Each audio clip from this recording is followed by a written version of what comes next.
Right, Angela, can you tell me like where are we standing right now? I think we're standing at 210 Auckland Street. It's definitely Auckland Street. I'm thinking 210 would have been about here. And this is the house.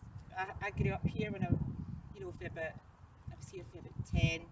It was for 5 years till I was about 15, and I went to the Cuthbert's Primary School, which used to be there, and Saracen Primary was there as well. And my auntie stayed through the back, and my pal's granny stayed there, and my sister's best pal stayed in the corner. So I moved out of these when I was 15, but I think it was about 25 years ago. All of these houses, this complete block, and they would have been three-storey modern tenements. Yeah. With a communal back. Yeah. We were all done up. I mean, it was the era, if anybody remembers, where we get new kitchens and bathrooms and radiators for the first time. And, it was burgundy bathrooms and avocado bathrooms and burgundy kitchens and avocado kitchens. So that would tell you when that was. And then across the road, all of the houses there, right down to Stonyhurst Street, and the houses there, Corbett Street, Tarrant Street. Now, I think it was about 25 years ago they were demolished, including a whole load of homes over in Hamiltonhill. And obviously the plan was, as people were led to believe and was understood, these would be demolished. And then houses similar to the houses that replaced the demolished homes in Sunny Law Street, for example, would be delivered. What are Would the... have been decanted. Yeah. Would have been sent far and wide. They'd have went to Parkhouse, Somerset, Milton, who knows where across the city, because there would have been thousands of people having to be rehomed and accommodated. But here we are 25 years later, and there's no homes here. Now, in the last 2 years, plans have been announced and work has begun and is beginning. And obviously I think the work might have been a year ahead, maybe the COVID pandemic. But the fact remains that about 25 years ago people were told there would be houses with everyone with a back and front garden, up and down stairs, similar to the houses that were built to replace the demolished homes in Sunny Law Street, and they've never materialised. And I'll be honest, I've walked up and down here, going to Western Common where I lived, back down, and your life I can't believe it's 20 odd years, and I think even a few years ago I thought, how long has that land been lying? Yeah. Why have we not done anything about it? Why is nobody complain? What's going on? It's quite shocking. It is shocking. I mean, as we were walking up here, you told me that it had been left empty long enough for a little woodland to grow with trees that have only just been cut down. About a year and a half, 2 years ago, the plans were formally announced, and there's a notice somewhere you'll see, homes coming soon. But the first thing they did was just chop down 2 young woodlands that had developed, and that was okay because you think the houses are getting built, but that was 2 years ago, so that's 2 seasons of breeding birds. I've not had anywhere to go and stuff. It's gone. So 25 years ago, what were you told would happen? Were you shown plans, or were you just told something will happen in the future? I didn't live here at that time, so I left here when I was 15, and it was many years later.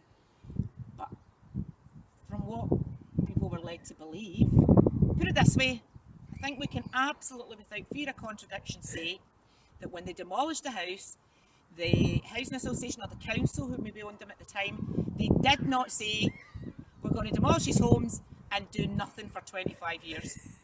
I think that was not said. I imagine it wasn't, no. So it would have been along the lines that new houses would be built, the homes were fit for purpose, you would get your back and front door, your up and down stairs, look at what's been built there. Yeah. So, So obviously, nothing's happened.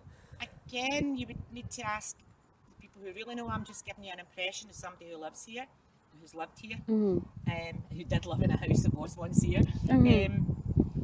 But there was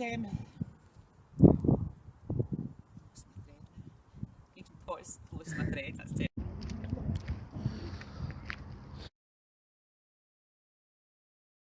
The landlord, and to be fair, the landlord in one of the responses to me said, even if they could, they said they couldn't. They explained some of the policies to explain why it was the majority were private. And they said, but even if we could, we wouldn't build. It's a social one. Even Wow. if we could, we would not build 602 homes for rent. Wow. Why? Wow. Why? Because renting is poor, vulnerable, bad. Yet they're the bloody they're the social landlord. Yeah. That's their thing. I mean, that's how you view social rent. It actually does also explain sometimes how some of these housing associations relate to their tenants. Yeah. Because they don't, they see their tenants as needing educated Yeah. or a wee bit explained to them with a tilt of the head. No, I'm not going with the staff or anything. Staff, lovely, mixed, and we're all in this together. But there is this view that you have to be cared for, Yes. and Yes. you don't really understand how things work, and trust us.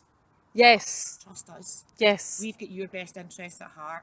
So that's where we're at. It's awfully complicated, Hen. Yeah. Don't. Yeah. See, you don't understand how things work. See, this is in the Wynford. This is where we are now. They've just announced that they're going to knock down 4 blocks, and they've shown us some pictures of like line drawings of houses. But when you ask them, is that a drawing of the house that you plan to build? No, it isn't. They don't have. So they're knocking them down, but they don't have a plan. They're asking us to just sort of trust that something will happen. Like, how do you think? What would you say to people on the Wynford? How should we deal with this? Should we trust them? It's human instinct to trust people because you don't really believe people set out to lie to you. So it's kind of hard. And you want to trust, and you want to work with your housing provider and your landlord. You want to work with them, and people have often, well-meaning. Yeah. I was actually interested in talking to somebody about this the other day. And it's not just about housing, but I've lived in Possil all my life and been through all sorts of kind of consultations and representations through changes. Things change. Schools get knocked down, policies we have to oppose. And I have to say that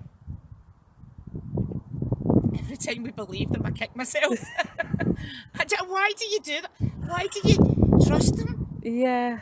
I don't want to go into too much, but there is a particular instance to do with this specific development that over the last just couple of weeks has been revealed where people are like, but you said this, and now you're doing this. And we were talking about, why did we believe them? Yeah. So you do have to enter into things in good faith. However, on such large scale issues, the wholesale demolition, uprooting how many hundreds of people's 600. lives, 600 whole families. I'm sorry, it is not acceptable to engage with communities in that way, and to show you nice pictures is actually, I think, unethical. I think it's completely unethical, and it plays on people's desire to maybe have improvements. And it's like it's a deal or no deal. Yeah. It's a deal or no deal approach to people who maybe do want improvements, and they go, look, you could have this. Yeah. If you don't, and then they'll be, well, if you say no, you'll never get that, and it'll never get better.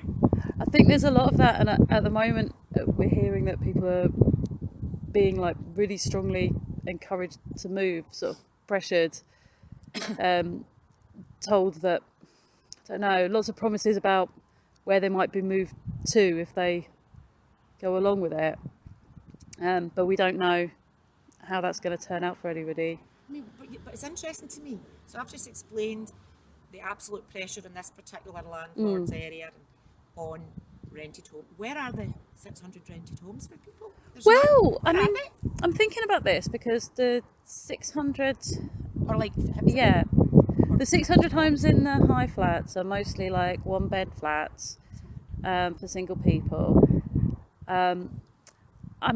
Thinking about where you'd put all of those people. I don't know, like Drumchapel, Castlemilk, maybe like out on the outskirts a bit. Similar places, but a less good location is what I suspect. Well, I'm glad you said that. I'm glad you said that, because location. So, and the Wynford is close to Kelvindale and the West End and the canal, and so is Possil. up for years. Do you know what I mean? There were none of the barriers to preventing the whole, profit making and also there was decades of neglect. But we have always said to people, Possil's brilliant, love it. 5 minutes for the town, can just 5 walk minutes right for in. the West End, Yep. 5 minutes for the canal. Yep. And unfortunately, that's how communities are socially engineered, and that's how things shift. So those with money, and I mean serious money, not steady income, good job, but those with wealth and inheritance and money always seem to get into the good location when it's done up. Yeah.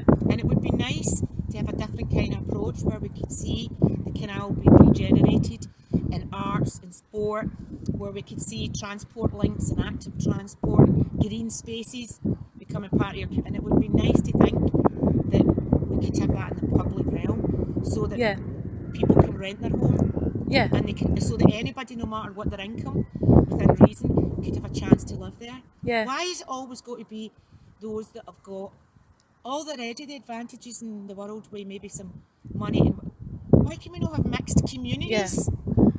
Yeah, Why exactly. has it always got to be, as soon as something turns nice, some private developer comes in and sees it a way to make money? Yeah, that's obviously the fears that we have on the Wynford because it's so close to the West End and the land is clearly worth a lot of money. Totally. Totally.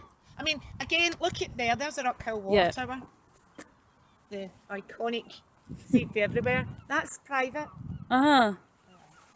That's all private. 402 homes being built there, all private and a ready-made wee separated island. Yeah. No social housing. Although a councillor told me a couple of months ago there was social housing, but I don't know if the developers have lied to him or maybe there is now, maybe we pressured them, but 402 private homes. Yeah. Now, lots of people buy their homes and it's not about that at all. It's about the mix and it's about the intense pressure for good quality rented homes that no one talks about. Yeah. Nobody talks about it.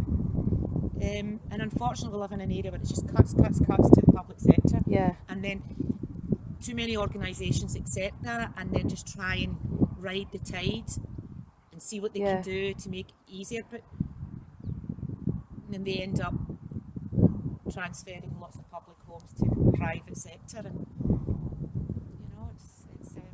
it's very sad standing here listening and I think the Wynford, that is your definite thing. They want to be able to sell homes, so I would just keep pushing on the number of homes that they're saying they're going to build. But again, how would you get any guarantees on that?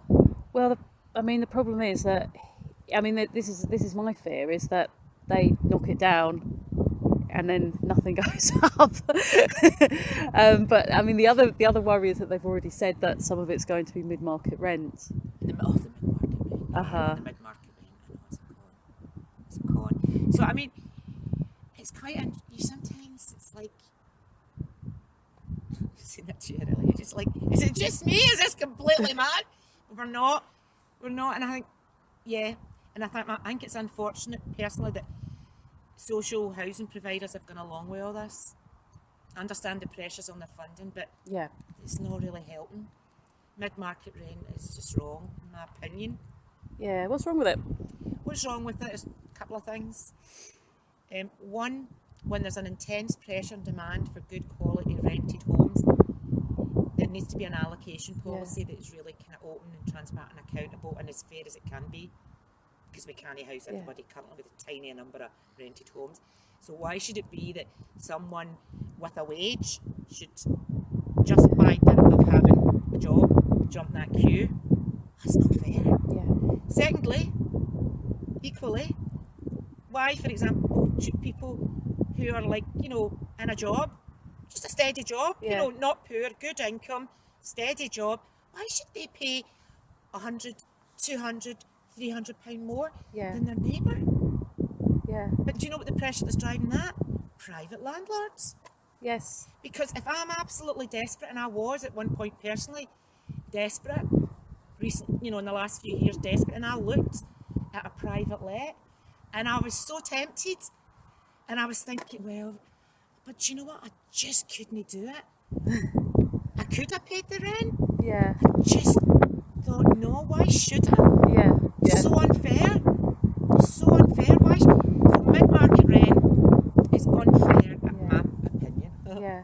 I don't know what other people think. I actually, It's quite expensive, isn't it? It's like 75% of the middle rate of the private sector. It's like, It's a lot. It's a lot. Because I think a lot of people on the Wynford are imagining that the houses, if they're built, that replace the blocks, will be available for them and their families, and I don't think they realise that a 3 or 4 bedroom family house that's at mid-market rent, you're talking about like almost £1,000 a month. I don't think people realise that that's what's going to be there. I mean, there is some interest. I mean, you could probably just, that'd be good as well. Just to get, I think numbers and facts are really important when you're dealing with this kind of discussion in a community, because it does shiny photographs and promises and oh, look at this and it's all going to be great, and playing on maybe areas of concern that people have for improvements. But I think you're absolutely spot on. Just a wee list of, this is what a mid-market rent is, this is how much it costs, this is how many homes are going to be here, so you've got 600 people to 200, whatever it is, and just the facts. And because I mean, it's interesting as well because it flies in the place you should go and you might go and look at is the George's Cross flats. Oh yeah. Have a look at them, didn't you? Yeah. Because they were to be demolished. Yeah. And they were. Yeah. They're, if you like, sister flats in the south side were demolished. Yeah. So they're 2 good case studies that actually matched the Wynford. Okay. And Queen's Cross are the landlord, but the George's Cross flats are award winning. Cedar Street. They're award. I mean, Cedar Court. Cedar Court. Yeah. They're award winning. Yeah. It's like a source of pride in the community. Yeah. A source of they're fantastic. Yeah. But their sister, the exact same equivalent flats in the south side, were demolished and are now, I think, some sort of private mix of housing. Right. So how can you not do that? That's fantastic. Have you got any, before it starts raining on us, have you got any like final words? No, I think I've been enough in the camera.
Brought you here just to show you this location. This was Possil Park Secondary, and obviously there was a big campaign in the 90s to stop it from being closed.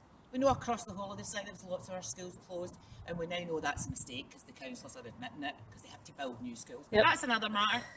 But there was a big community campaign because we all know that the schools are the heart of our community.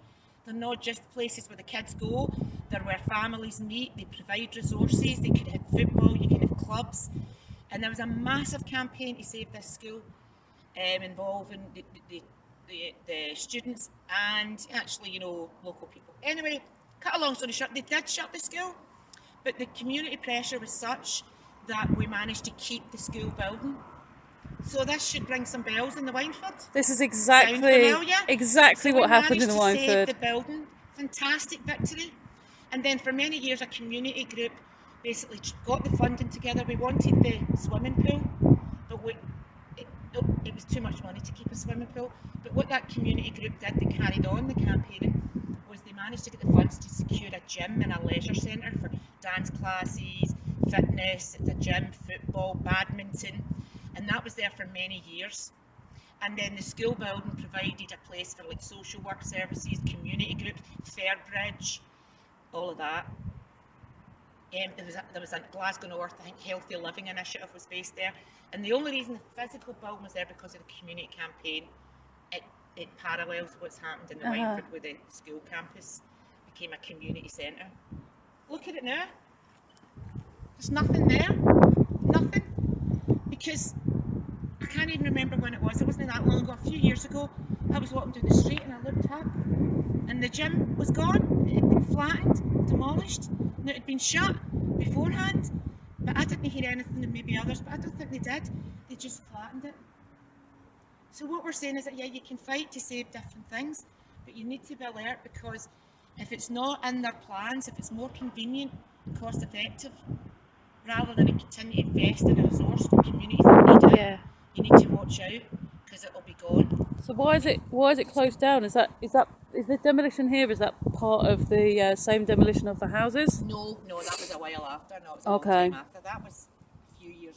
This was just all demolished, basically. Because, you know, a certain age, everything happened a few years ago. I can't remember the exact date. It seems fairly recent to me, but it was after the houses. It wasn't around about the same time, and it was quite a shock. So there's nothing there now. That's terrible. Nothing.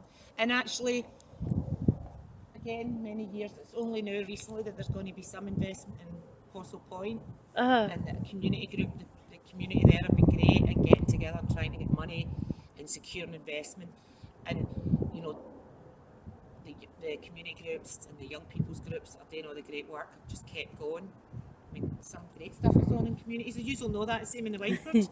Nobody talks about that. Yeah.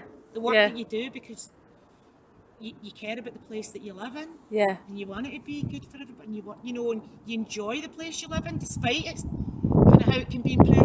You want to help it. Make it better. And there's loads of people like that all over the city doing lots of good stuff all the time. Yeah. You know, and the only time, unfortunately, I think the councillors that want to speak to you is at election time, where they'll tell you whatever. And but this was a big campaign, and we did have a building for a while, but I don't know what's happening here. I actually don't know. I don't know what's happening with this land. Yeah.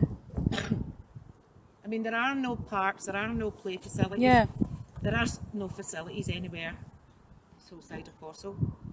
And part of the Hamiltonhill redevelopment that's happening now, after 20 odd years, 25 years, they've been pushed by community, local people saying we need quality green spaces and parks, and they've stated that that's a big part of their new development. Yeah, okay. We need to watch this spot, because again, we believe them. But there's always, what's the word? A wee bit of seepage, a wee bit of creepage. Yeah, like mission creep. Your big park! And it's your big park! It was a patch of grass! Yeah. Sorry. I know we told you we were getting you a big giant park, but it turns out we only had room for a wee patch of grass. Yeah. That's good. No, that's true. That's very true. I mean, especially with like a big, I mean, this is like a worrying thing for me to look at, because like, as you know, we had the same thing in the Whiteford. A nationwide, an inspiring, community-led, really fantastic campaign. Yeah. I mean, really. And the community centre there is really good. The hub is a great community centre, but we have heard that they're considering the future of the building, and what we don't want is for the hub to go the same way as. You really need to ask yourself in this day and age why any provider of council services or housing would be considering getting rid of a thriving community centre. Well, good question. Why? Good question. Why would that even be on the agenda? Yeah. And if councillors are telling us anywhere in any part of the city that they don't have the money to keep going a centre that the community probably practically run themselves anyway, do you know what I mean, or do stuff with, it's like, what is the council for? Yeah, well, good point, What is the council for? I don't know. I tell you what the council's for, putting on big music festivals in the summer and, big events. So Glasgow looks nice and good in a postcard, unless you're, unless you're the People's Palace or the St Mungo's Museum of Religion. Well, do you know what I mean? So we're just becoming some sort of See, that does worry me, because the idea that I know. the GHA and the council together are going to build are going to knock down the hub and then build a brand new building to replace it, when they're closing all the buildings everywhere else in the city. It doesn't make sense. It worries me. And it doesn't add up, does it? As well, this is the thing. If they're not engaging in good faith and they're trying to demolish, and people feel they're being engineered, then there's no real trust as to what they say they're going to do. Because for too often, we've seen where it doesn't quite work out as they said it would. Problem is, a lot of the councils just see Glasgow as a global brand. Yeah. We're a brand. And you're like, no, it's a city. Yeah. People live here. And communities, and people live here. They bring their families up here. They want to work here. And, you know what I mean? But it's like nice shiny brands. Yeah. Shit,